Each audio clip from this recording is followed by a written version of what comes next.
सोच हो रहे हैं कि हमारे आपके बाल बच्चों के जीवन में खुशहाली आए, उसके चेहरे पर लाली आए। एक बार जोरदार ताली बजाइए आदरणीय प्रधान। नमस्कार, आप सभी का यहाँ पर स्वागत है। आप समय निकाल कर आए हैं, मुझे मेरी बात कहने का अवसर दे रहे हैं, उसके लिए आपका हृदय से आभार व्यक्त कर रहे हैं। मेरा ही नाम है प्रशांत किशोर। अभी यहाँ प्रोफेसर साहब ने कुछ बड़े बड़े नामों से, विशेषणों से मुझे संबोधित किया। मैं आपको बताना चाहता हूँ कि बुद्ध, चाणक्य, गांधी, जेपी, इतने बड़े लोग हैं, ये रोज रोज पैदा नहीं होते। हम 2 बरस से घर परिवार छोड़कर पैदल चल रहे हैं। आपके यहाँ भी गाड़ी से आए हैं, लेकिन अभी से 1 महीना के बाद जब यहाँ पहुंचेंगे पैदल चल के, आपके गांव में भी जाएंगे, आपसे वहां पर भी आकर मुलाकात करेंगे। 2 बरस पैदल चल के कोई गांधी और बुद्ध नहीं बन सकता। हम लोग बिल्कुल साधारण परिवार के लड़के, लेकिन भगवान ने कुछ शक्ति बुद्धि दी है। लोग बताते हैं कि पिछले 10 बरस में हमने जिस नेता का, जिस दल का हाथ पकड़ा, जिसको सलाह दिया, वही जीत के राजा हो गया। 1-2 नहीं, इस देश में 10 जगह, 10 राज्य में मुख्यमंत्री वो लोग बने जिनको हमने सलाह दिया। लेकिन वो सारा काम छोड़कर 2 बरस से बिहार में हम गांव गांव घूम रहे हैं। आप पूछिएगा कि भैया जिस काम को करके इतना नाम, शोहरत, पैसा कमाए हैं, उसको छोड़कर गांव गांव पैदल क्यों चल रहे हैं? वो इसलिए कि 10 बरस बड़े बड़े दल और नेताओं को जिताकर देखा। नेता और दल के जीतने से जनता का जीवन नहीं बदलता। ये आपको, हमको लगता है कि मेरा दल जीत गया, मेरा नेता जीत गया, मेरा जाति वाला जीत गया, मेरा झंडा वाला जीत गया। जो जीत गया वो जीत के हेलीकॉप्टर पर गया, और आप और आपके बच्चे जहां थे वहीं रह गए। तो 10 बरस ये अब काम करके ये अनुभव हुआ कि अगर भगवान ने हमको ये शक्ति बुद्धि दी है कि मैं जिसको सलाह दूं वो जीत के राजा बन जाएगा, उसका जीवन सुधर जाएगा, तो दल और नेता को तो बहुत जिता लिए।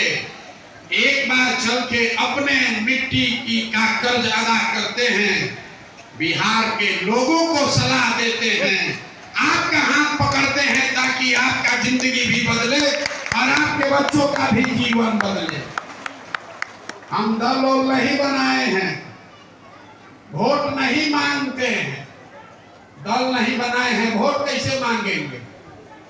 किसी नेता का गाली गलौज भी नहीं करते, ये भी नहीं कहेंगे कि आप इस दुर्दशा में क्यों जी रहे हैं।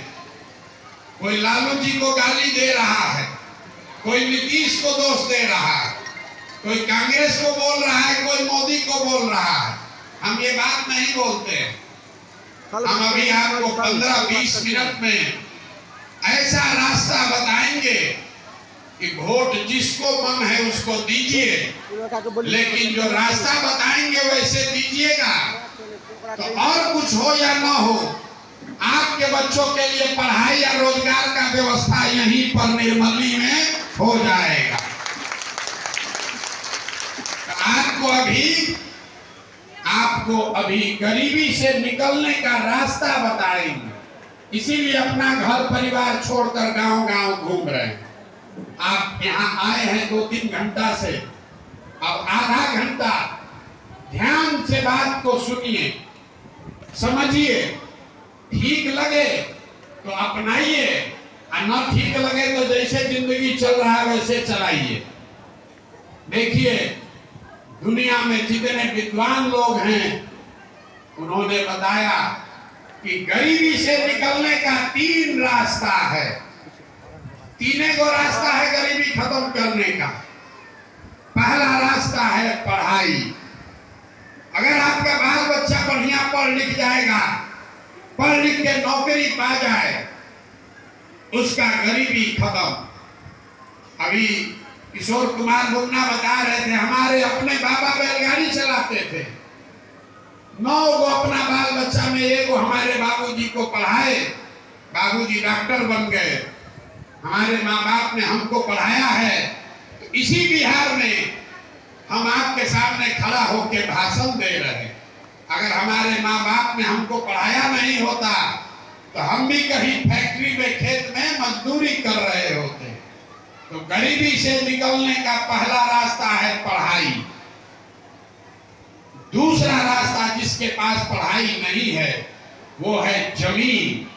अगर पढ़े लिखे नहीं हैं, आपके पास जमीन हो तो खेती किसानी करके भी जीवन सुधर सकता है। और तीसरा रास्ता है पैसा, पूंजी। अगर आप पढ़े लिखे नहीं हैं, आपके पास जमीन भी नहीं है, लेकिन अगर आपको कोई पैसा दे दे, कोई कर्ज भी दे दे, तो छोटा मोटा रोजी रोजगार, दुकान व्यापार करके भी आप अपना जीवन सुधार सकते हैं। यही 3 रास्ता है, नौकरी, खेती या व्यापार। नौकरी चाहिए तो बढ़िया पढ़ाई होना चाहिए, खेती करना है तो आपके पास जमीन होना चाहिए, और व्यापार करना है तो उसके लिए पैसा, पूंजी होना चाहिए। बिहार में आप ध्यान से देखिए, अपने गांव पंचायत निर्मली में देख लीजिए, ज्यादातर लोग जो आप यहाँ हैं, आपके पास ये तीनों चीज नहीं है।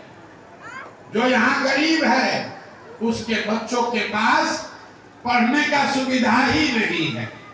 आपका बच्चा जाता है पढ़ने सरकारी विद्यालय में, वहां पढ़ नहीं रहा है, खिचड़ी खाया, घरे चला आया। आप में से कुछ पैसा वाले लोग हैं, अपने बच्चा को प्राइवेट स्कूल में पढ़ा रहे हैं, कोचिंग ट्यूशन दिलवा रहे हैं। आपके बच्चे का भी जीवन नहीं सुधर रहा। वो क्यों? वो इसलिए कि स्कूल आप भले सर प्राइवेट में पढ़ाई दीजिएगा, कॉलेज उसको सरकारी में ही जाना पड़ेगा। तो बिहार में जो व्यवस्था है, इसमें स्कूल में खिचड़ी बट रहा है और कॉलेज में डिग्री मिल रही है, पढ़ाई दोनों में कहीं नहीं हो रहा। तो जब आपका बच्चा पढ़ेगा ही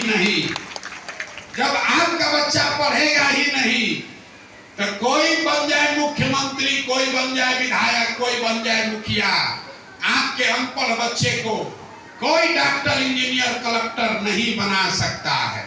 उसको जीवन भर मजदूरी ही करना पड़ेगा। तो यहाँ बिहार में रहने वाले ज्यादातर परिवार के पास अपने बच्चों को बढ़िया पढ़ाने का सुविधा नहीं है।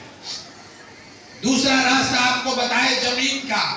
मान लीजिए आप नहीं पढ़े हैं, खेती तो आपको करने आता है, खेती से आपका जीवन क्यों नहीं सुधरा?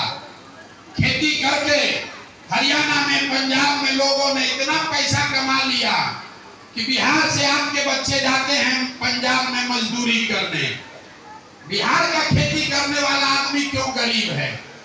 वो इसलिए कि बिहार में रहने वाला 100 में 60 आदमी, याद रखिए, अपने गांव में भी देख लीजिएगा, 100 में 60 आदमी के पास